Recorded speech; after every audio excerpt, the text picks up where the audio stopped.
Habituellement, chaque année, le symbole de la lumière, qui est également un symbole universel et un symbole de tolérance, nous permet de réunir devant les lumières de Hanouka les différents représentants des cultes, M. Mermiou, ainsi également que M. Mohamed Bouzekri.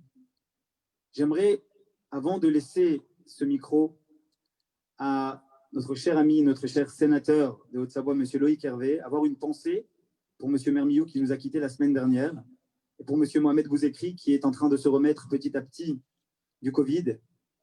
Une bénédiction particulière pour que Dieu, paix à son âme, M. Mermiou, et que Dieu puisse envoyer une prompte guérison à M. Mohamed Bouzekri. C'est une valeur, c'est quelque chose que nous partageons tous, le fait d'être unis dans la joie, mais également lorsque les autres autour de nous ont une difficulté, ont une épreuve. L'épreuve nous renforce, mais elle doit également nous unir.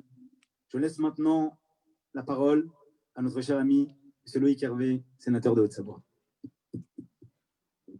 Merci David. Monsieur le rabbin, mon cher David, Madame la députée, chère Virginie, Monsieur le maire, cher Christian, c'est un moment émouvant chaque année, la fête de Hanouka ici à Annemasse, et je vous suis très reconnaissant, les uns et les autres, dans vos responsabilités respectives, d'avoir pris l'initiative de maintenir, malgré les conditions que l'on connaît, cette fête pour que la communauté, grâce au numérique, mais nous avons la chance d'être là ce soir, puissions participer ensemble à cette cérémonie. Je m'associe à l'hommage qui est fait auprès du père Marmiou, parce que c'était une personne d'ouverture, de tolérance, un prêtre du Prado, donc très attaché aux questions sociales, au dialogue interreligieux, et c'est quelque chose d'important. Si cette fête peut avoir lieu, si le bel hommage rendu par la ville au père Marmiou a pu avoir lieu également, c'est parce que non seulement la liberté de culte est une liberté publique auquel on doit évidemment défendre, mais c'est aussi que dans la période que nous vivons,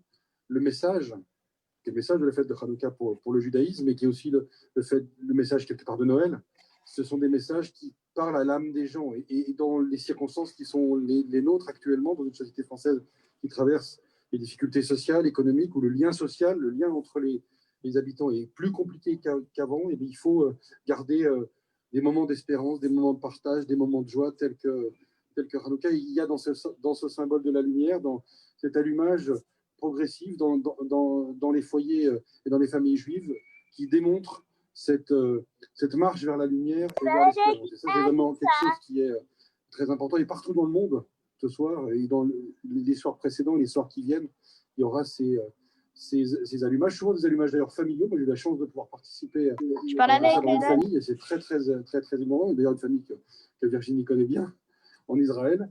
Et c'est vrai que c'est un moment de prière, un moment de partage, un moment d'espérance avec les différentes générations des familles. Et c'est un peu ce moment-là que nous vivons publiquement et que vous voulez partager avec les habitants d'Annemasse, les habitants de la région, et puis évidemment toute la communauté. Donc ce que je vous souhaite, c'est de bien continuer jusqu'à la 8e, c'est ça, jusqu'à la 8e bougie, cette fête de Hanouka, et que j'espère être encore là l'année prochaine et qu'on puisse continuer d'avoir ce beau moment ensemble. Merci beaucoup. Merci Loïc.